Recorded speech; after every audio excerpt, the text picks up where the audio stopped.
อันนี้เป็นการแก้ไขขั้นต้นครับ เมื่อกี้นี้ ใบพัดตีพื้น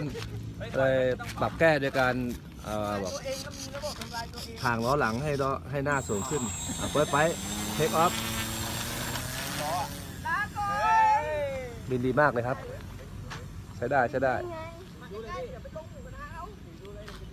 บินผ่านกล้องเลยครับ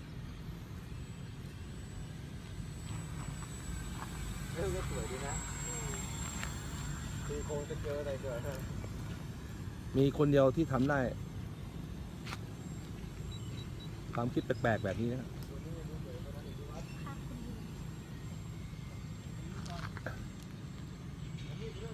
เอาสิ่งของเหลือใช้ที่มีอยู่นำมาใช้ให้เกิดประโยชน์ครับ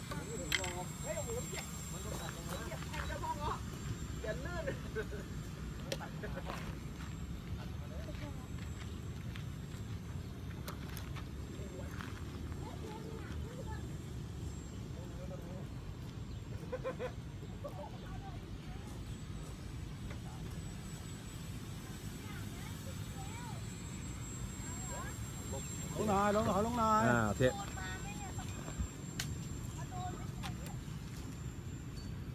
บอกใครอะพี่กูว่าไม่มีใครเล่นมือไหวเพื่อ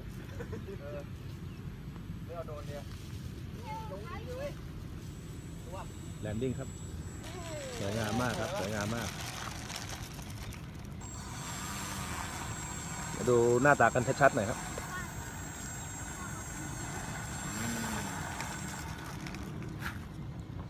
โอเคผ่านด้วยดีคนที่หรือมีคนทำคนนี้ครับมีวัดสุขถนอม